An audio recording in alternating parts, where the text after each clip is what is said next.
하나님 말씀 계속해서 누가가 들려주는 예수님 이야기, 누가복음 15장 32절 한 절 말씀입니다. 누가복음 15장 32절 마지막 절. 제가 먼저 받들어 봉독할게요. 이 내 동생은 죽었다가 살았으며 내가 잃었다가 얻었기로 우리가 즐거워하고 기뻐하는 것이 마땅하다 하니라. 아멘. 기도하겠습니다. 하나님 아버지, 이제 하나님 말씀을 전하고 또 듣는 시간이 되었습니다. 성령 하나님께서 함께 하셔서 이 예배 시간에 졸립지 않게 하시고 딴 생각하지 않게 하시고 또 피곤치 않게 하시고 말씀에 집중할 수 있도록 도와주시고 부족한 종을 단위에 세우셨지만 주의 능력으로 붙잡아 주셔서 하나님 말씀이 잘 증거케 하시고 하나님 말씀이 선포될 때 이 예배실의 공기까지도 하나님 주관하셔서 사단의 모든 권세는 다 예수 이름으로 묶어주시고 하나님의 은혜와 하나님의 말씀과 하나님의 나라가 우리 가운데 또 이루어질 수 있는 복된 시간 되도록 도와주옵소서. 함께 하실 걸 믿사오며 예수님 이름으로 기도드렸습니다. 아멘. 자, 오늘은 잃은 아들의 비유입니다. 제목이 누가복음 15장에는 잃어버린 양, 잃어버린 드라크마, 그리고 오늘 잃어버린 잃어버린 아들, 다 잃어버린 거죠. 잃어버린 양, 드라크마, 아들. 특별히 이 잃어버린 아들 이 이야기는 교회 조금 다닌다 하는 사람들은 뭐 너무나 잘 알고 있는 이야기예요. 교회 안 다니는 사람도 알아요. 탕자 이야기. 그래서 탕자 그러면 그래서 이 이야기 가운데서 오늘 하나님 말씀을 나누는데 오늘은 이 잃어버린 아들, 잃은 아들의 비유에서 우리가 잘 아는 이야기인데 이 가운데서 등장하는 세 사람의 인물을 집중적으로 생각하면서 말씀을 나누고자 합니다. 첫 번째 인물은 집 나간 둘째 아들 탕자입니다. 누가복음 15장 11절 12절 본문은 이렇게 말씀하고 있습니다. 또 가라사대 어떤 사람이 두 아들이 있는데 그 둘째가 아비에게 말하되 아버지여 재산 중에서 내게 돌아올 분깃을 내게 주소서 하는지라. 아비가 그 살림을 각각 나눠 주었더니 어느 날 둘째 아들이 와가지고 아버지한테 아버지 내가 받을 유산 주세요 그러는 거예요. 여러분 살아있는 아버지가 살아계신데 아들이 와가지고 아버지 제 유산 주세요 그러면 이게 잘하는 짓입니까 이게? 여기 부모님들 여기 자녀분들 먼저 자녀분들 오늘 한번 집에 가가지고 어머니 아버지 오늘 살아계시면 가서 어머니 아버지 저 줄 유산 있죠? 그거 좀 주세요 한번 해보세요. 반응이 어떤지. 그리고 여러분들 부모님들 자녀가 여러분한테 와가지고 엄마 아빠 나 줄 유산 있지? 그거 좀 미리 주세요. 그러면 여러분 어떻게 반응이 오겠어요? 한번 생각해 보세요. 그런 거예요 상황이. 유대 사회에서 특별히 유대 사회에서 자녀가 부모에게 와서 유산을 달라고 한다. 살아있는데 이건 불효 중에서 아주 그냥 최대의 불효예요. 왜냐하면 유산을 달라고 하는 얘기는 자기 머릿속에 이미 아버지가 죽은 거예요. 부모님이 죽은 거야. 달라는 얘기거든요. 죽었다는 얘기죠. 또 다른 말로는 빨리 죽었으면 하는 마음도 담겨져 있는 거예요. 그런데 본문에 나오는 아버지는 달라니까 줍니다. 재산을 나눠주죠. 오늘 본문에 나오는 이 집안은 굉장히 부잣집이에요. 그래서 여기 보면 큰 잔치, 큰 농장, 많은 종, 굉장히 부자예요. 부유한 집안이에요. 이 부유한 집안에서 자라는 이 아들, 둘째 아들은 잘 자랐어. 아버지의 그 은혜로. 그런데 그렇게 잘 자라면서 자기는 아버지로부터 오는 만족이 별로 없고 아버지와 함께하는 만족보다는 자기의 또 다른 세계, 자기의 어떤 자기 만족, 자기 욕구라든지 욕망 이것이 더 컸어요. 그러니까 아버지와 같이 아버지의 은혜로 아버지가 잘 살고 있는데 그거보다도 나는 더 큰 욕망, 더 큰 욕심 이게 더 좋은 거예요. 그래서 아버지 유산 주세요. 나 떠날래요. 하는 거예요. 우리가 잘 아는 것처럼 누가복음 15장에 나오는 선한 목자라든지 드라크마를 잃어버린 여인이라든지 또 오늘 잃어버린 아들의 아버지는 누구냐면 하나님이잖아요. 하나님 항상 하나님의 마음 얘기하고 있잖아요. 하나님 아버지가 아버지인데 여러분 이 둘째 아들이 아버지를 떠나겠다. 라고 하는 것, 이 자체가 이게 벌써 죄고 여기서부터 고통이 시작되는 거예요. 부모를 떠난 자녀, 하나님과 함께하는 에덴 동산과 같은 그런 좋은 곳에서 낙원에서 하나님을 떠난다. 그게 실낙원이잖아요. 낙원을 잃어버리는 거잖아요. 몇 번 말씀드렸지만은 고아원에 들어오는 아이들, 고아원에 아이들이 들어오면 첫날 그렇게 운대잖아요. 뭐 첫날뿐이 아니겠죠. 며칠간 그렇게 울잖아요. 고아원에서 먹을 것도 다 주고 장난감도 주고 또 막 재밌는 것도 많이 있어도 다 필요 없다는 거예요. 누구? 그냥 엄마가 필요하고 아빠가 필요한 거예요. 그런데 엄마 아빠가 없는데 뭐 아무리 맛있는 걸 갖다 주고 좋은 무슨 재밌는 장난감을 줘도 다 필요 없는 거예요. 바로 그거예요. 그게 낙원이에요. 우리는 하나님과 함께 있는 것, 하나님으로부터 누리는 은혜, 이것이 바로 에덴 동산인데 난 아버지를 떠나겠다. 아버지 내 걸 달라고 하는 것. 하나님을 떠난 세상의 모든 것. 그래서 결국 어떻게 됩니까? 이 아들이 즐거운 줄 알았지. 그러나 외롭잖아요. 슬프잖아요. 그리고 아버지를 떠나서 고독하고 공허하고 절망 가운데 있잖아요. 오늘 본문에 보니까 누가복음 15장 13절부터 16절 말씀에 그 후에 며칠이 못 돼서 둘째 아들이 재물을 다 모아가지고 먼 나라로 가서 거기서 허랑방탕하여 그 재산을 허비하더니 다 없이 한 후 그 나라에 크게 흉년이 들어 저가 비로소 궁핍한지라. 가서 그 나라 백성 중 하나에게 붙어 사니 그가 저를 들로 보내어 돼지를 치게 하였는데 저가 돼지 먹는 쥐염 열매로 배를 채우고자 하되 주는 자가 없는지라. 아들은 아버지한테 물려받은 유산을 가지고 떠나면서 거기에 낙원이 있겠지. 거기 즐거움이 있겠지. 거기 정말 굉장한 것이 있겠지 하고 가봤는데 사실 그것이 아니었어요. 그 자체가 제가 말씀드린 것처럼 죄라 그랬어요. 죄라는 게 뭐예요, 여러분? 죄가 바로 이런 거, 하나님을 떠나는 거, 하나님과 멀리하는 거, 이 자체가 죄인데 항상 여러분 욕심이 잉태하면 죄를 낳고 죄가 장성하면 사망을 낳느니라. 사망. 죄는 이런 거예요. 자, 잃어버린 양의 비유에서 목자의 품을 떠난 길을 잃어버린 양, 또 잃어버린 드라크마의 여인의 품을 떠난 그 드라크마의 비유에 나온 그 잃어버린 드라크마, 또 아버지를 떠난 이 아들, 결국은 뭐예요? 사망, 죽음이에요. 양이라든지 드라크마가 먼지 속에 있는 것 같은지, 또 이 아들도 마찬가지고. 이 아들은 처음에는 뭐 좋았지, 돈도 있겠다, 넉넉하겠다. 가서 막 우리가 연극 같은 거 많이 보잖아요. 그 뭐냐, 이 아들이 뭐 허랑방탕 쓴다 그러잖아요. 제가 오래전에 보면 이제 우리는 어렸을 때 디즈니랜드 그래가지고 막 만화가 많이 있었는데 거기 보면 그냥 어떤 파리가 이렇게 막 꿀이 막 있으니까 막 꿀 먹는 거야 막. 그런데 정작 딱 붙어버려가지고 꿈쩍 못하는 것처럼. 파리 끈끈이 있죠. 파리 끈끈이. 파리 끈끈이 지금도 팔더라고요, 여러분. 필요하면 그 날파리 같은 것만 있잖아요. 요즘엔 달력같이 크게 나오더라고요. 그래서 그걸 하다고 이렇게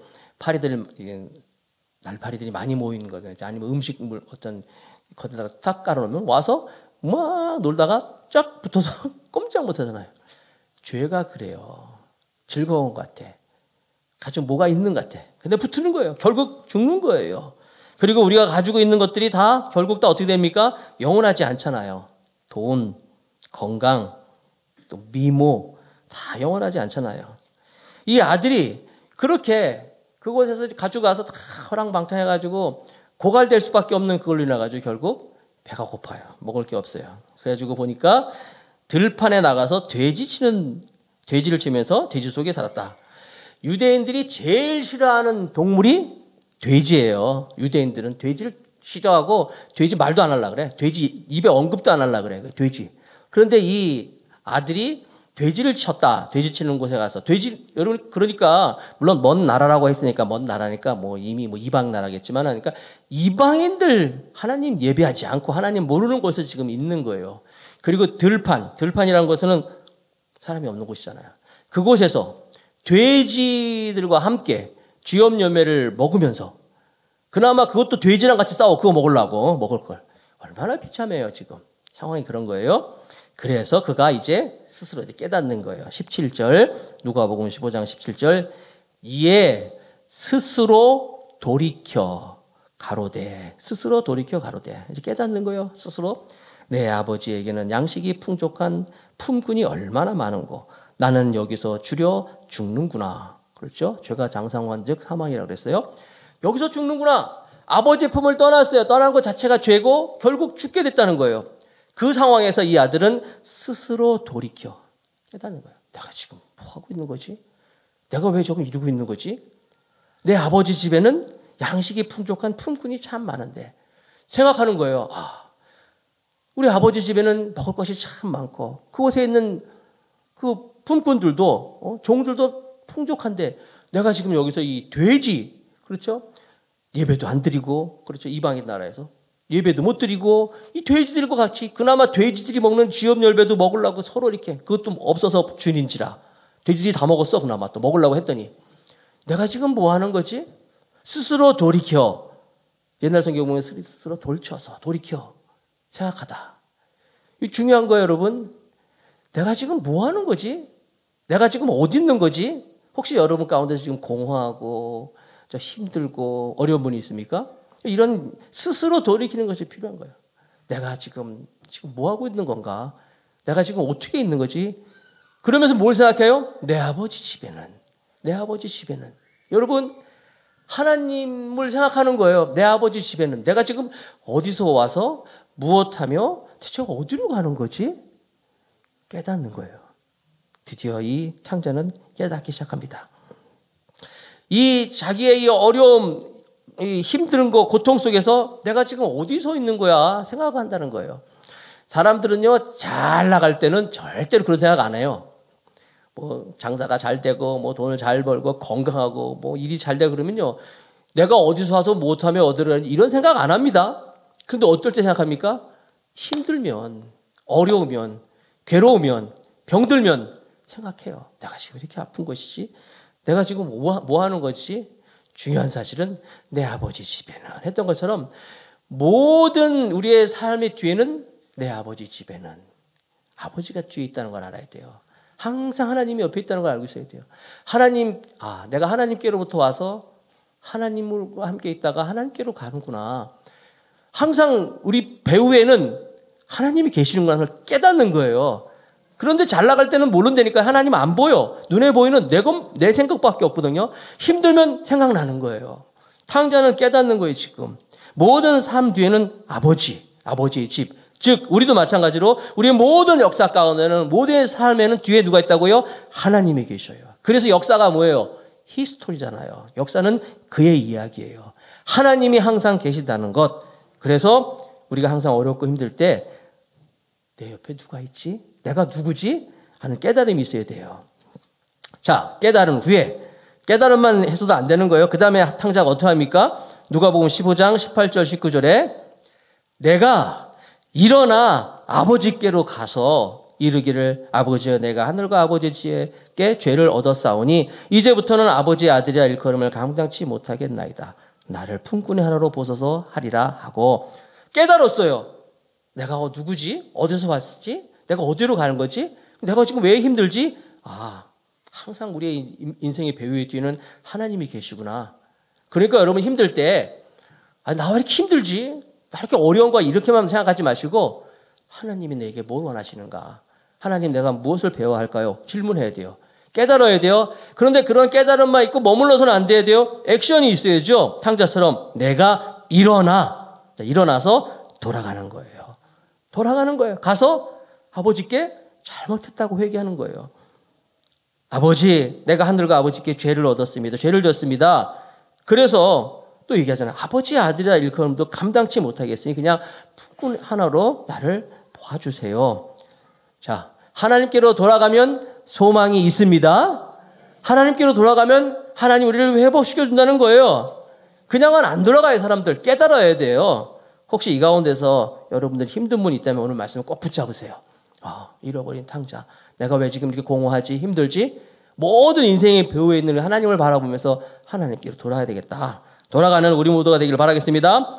그래서 돌아가서 드리면 그 모든 게 보통의 그 감격이 아니잖아요. 보통의 그냥 일상의 일이 아니잖아요. 다 감사하잖아요. 고맙고 어려운 가운데 그가 왔기 때문에 여러분들의 그 지금까지의 삶을 살아가면서 예배를 많이 드렸잖아요. 오늘 예배도 포함해가지고 예배 가운데서 정말 가장 감동적이고 감격적이고 가장 은혜가 넘쳤던 그런 예배가 있었겠죠? 어떤 예배예요? 기억이 여러분들 기억 속에? 뭐 대부분의 사람들의 간단해요. 한 가지는 뭐냐면 가장 많이 울었어. 제일 많이 울었어 그때가 제일 은혜스럽고 가장 감동적인 예배가 될 거예요. 저 같은 경우에 그때가 언제냐? 군대에서 신병교육대에서 예배 드릴 때.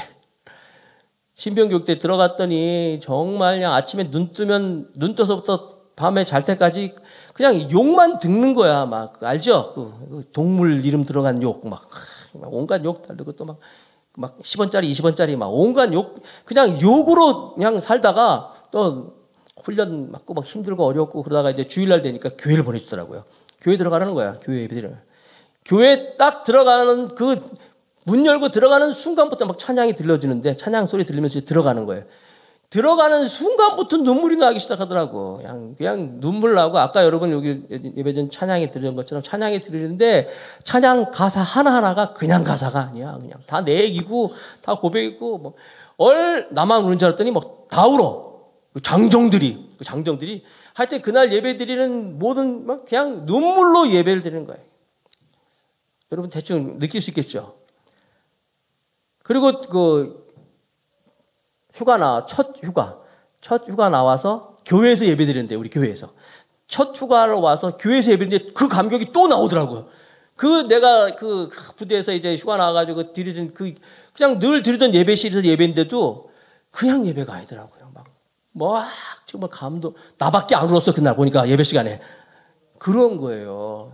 어렵고 힘드니까 하나님께서 나를 다시 한번 만져주시고 하니까 하나님 은혜를 느낀다는 거예요. 이 아들은 내가 지금 무슨 면목으로 아버지를 만날 수 있겠습니까? 하는 마음으로 가서 이제 아버지께 돌아와요. 그러니까 다시 회복시킵니다. 베드로도 죄를 졌죠. 그러나 베드로는 주께로 돌아왔어요. 하나님의 그를 우뚝 세워서 초대교회에 하나님 일꾼으로 삼아주셨어요. 가룟 유다는 죄를 짓고 주께로 안 돌아왔어요. 결국 그가 어떻게 최후를 맞았는지 다 아실 거예요. 저 여러분들이 지치고 상하고 그런 깨진 마음이 있으면 주께로 와서 여러분의 마음을 하나님께 들으시기 바랍니다.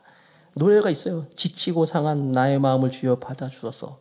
내가 주께로 지금 가오니 버림받고 깨진 나의 마음을 주여 받아주소서. 내가 주께로 갑니다.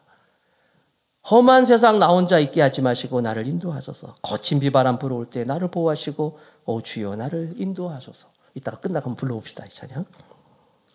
여러분 가운데 내가 혹시 탕자가 아닌가 생각하는 분 있다면은 내가 왜 하나님으로 만족하지 못하는가를 그 자리로 다시 돌아가고 주께로 다시 돌아오는 우리 모두가 되길 바라겠습니다.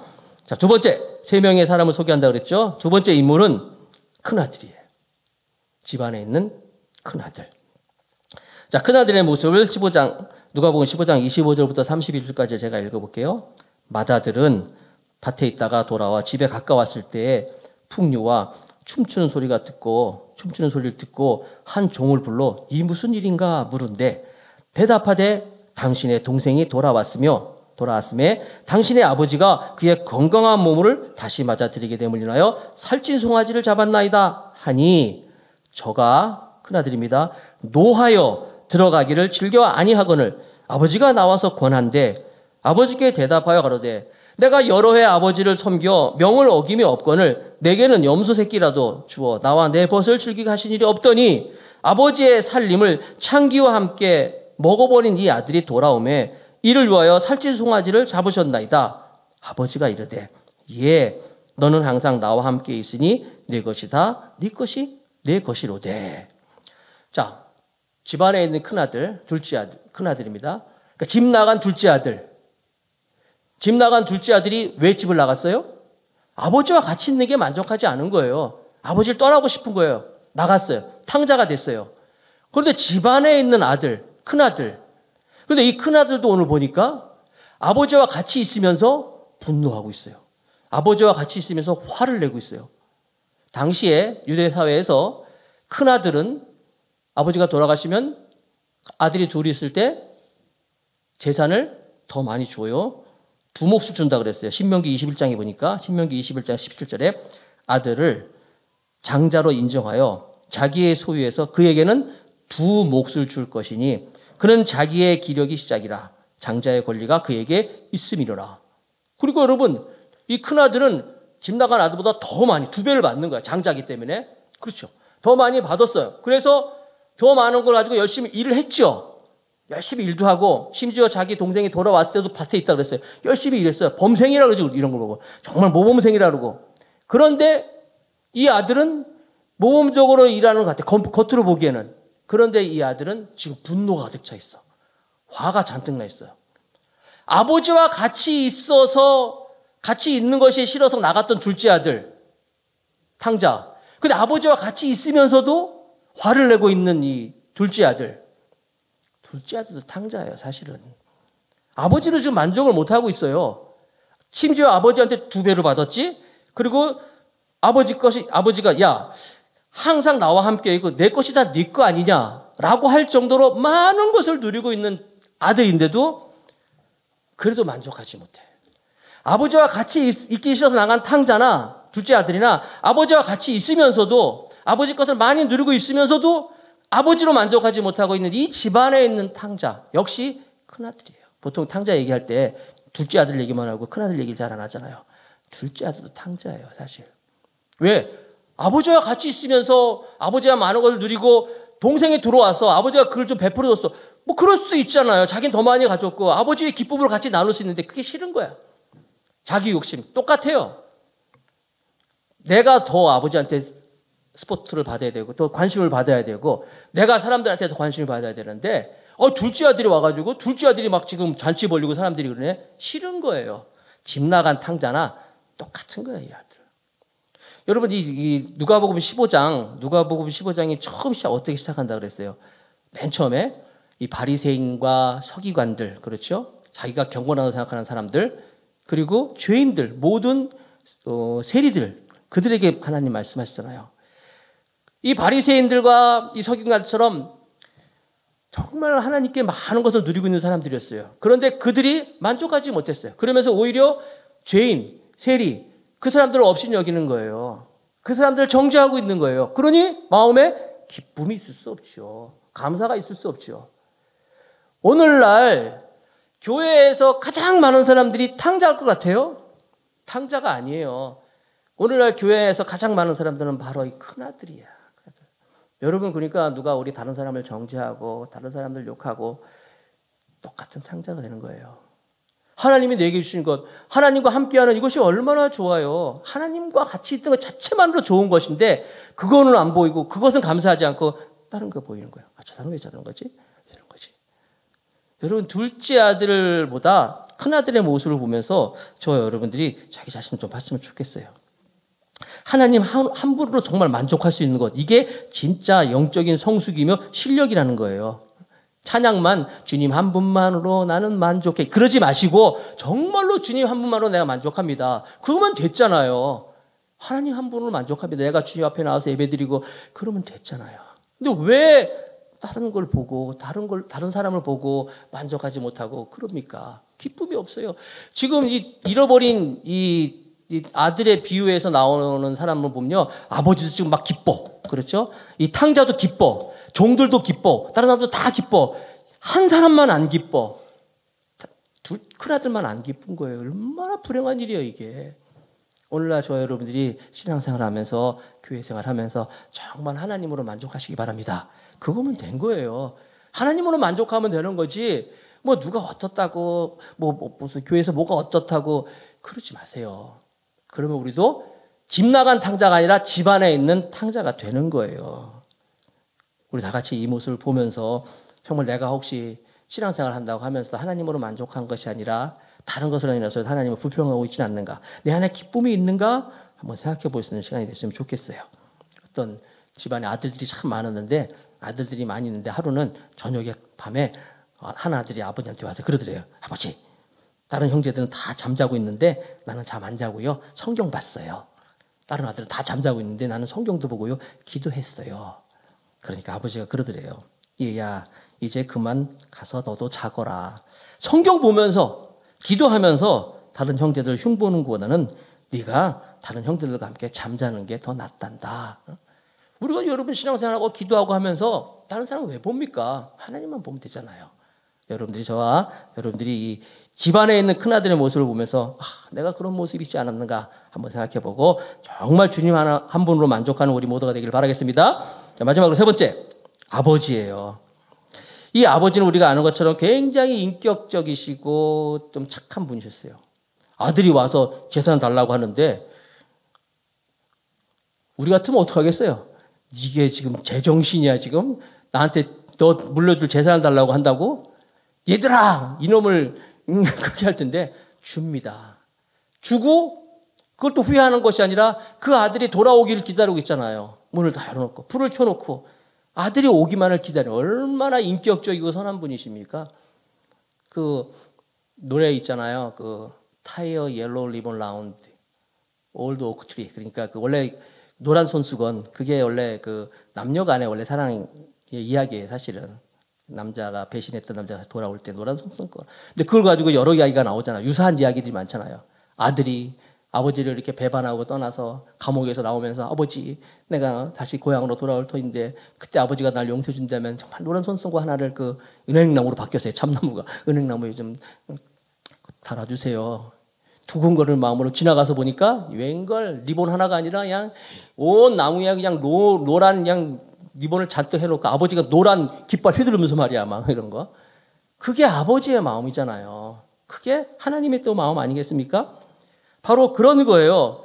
저와 여러분들이 하나님 아버지 앞에 하나님이 돌아오고자 하는 이 하나님의 마음. 아들이 돌아오니까 아버지가 막 뛰잖아요.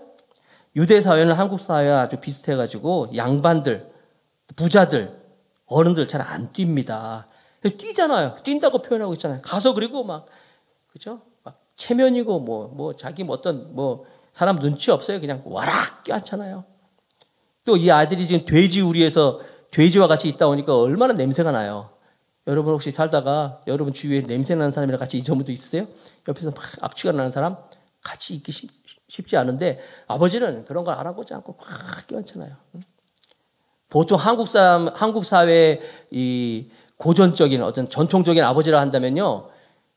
잔치는 무슨 잔치야? 초상날 되는 거지. 그날 누구 하나 죽었어. 정말. 그렇죠? 아니면 말이야. 야, 창피하니까 너 여기 지금 들어오지 말고 껌껌하면 어두우면 들어와라. 그럴 수도 있고 말이야. 부끄러워할 텐데 안 그렇잖아요. 안아주고 돌아오면 되는 거야. 난 널 기다렸어. 이 아버지의 마음이잖아요. 오늘 이제 말씀을 맺겠습니다. 세 사람을 살펴봤어요. 한번 여러분들이 나는 탕자처럼 아무런 가치 없는 것, 별것 아닌 거에서 내가 정말 내 에너지를 다 쏟고 낭비하고 있지는 않는가. 예수님 당시에도 이 말씀을 들으면서 거기에 모인 대부분의 사람들이 그 이야기를 들으면서 내가 탕자 같은 사람이다 하면서 그 예수님의 은혜 가운데 그들이 다 뛰어들었어요. 그러므로 그 안에서 참 만족과 참 기쁨을 누렸다는 거예요. 두 번째, 나는 혹시 큰아들 같은 사람은 아닌가. 내가 정말 열심히 일한다고 내가 하나님 옆에서 열심히 하고 있는 모습을 가지고 자만해 있지는 않는가. 하나님 한 분으로 만족하고 있는 것은 아닌가. 하나님 없이 내가 살 수 있는 것처럼 마치 하나님을 사랑한다 하면서도 하나님 없이도 살 수 있는 것처럼 이렇게 살고 있는 건 아닌가. 한번 자기 자신을 돌아보기를 바라겠습니다. 그리고 마지막으로 우리는 아버지의 마음까지 갈 수 있어야 돼요. 본문에 나오는 아버지의 단계까지 갈 수 있어야 돼요. 탕자에서 머물러서 안 되고 큰아들의 단계에 머무르지 말고 아버지가 되어야 돼요. 물론 우리는 늘 성공하는 사람들은 아닙니다. 늘 부모를 버릴 수 있는 사람들입니다. 그렇지만 우리는 모두 완벽한 사람들은 아니지만 그래도 아버지 같은 마음을 가지고 하나님께 돌아오고 우리 주위에 사람들을 또 품어줄 수 있는 그런 사람이 될 수 있어야 돼요. 따뜻한 사람이 될 수 있어야 돼요. 그 사람 참 좋은 사람이야. 그 사람은 참 푸근한 사람이야. 그러면 좋은 거 아닙니까? 고슴도치처럼 막 가까이 가면 막 찌르고 막 그런 것이 아니라 정말 아버지처럼 안아주고 환영하고 기뻐하는 이런 마음을 가질 때 우리를 통해서 하나님이 기뻐하실 것입니다. 잃어버린 아들의 비유 말씀을 보면서 우리가 하나님 말씀의 삶을 올려놓고 정말 정직하게 나 자신을 또 반응하고 하나님께 우리의 마음으로 진정으로 고백하며 나가는 우리 모두가 되기를 주님으로 축복합니다.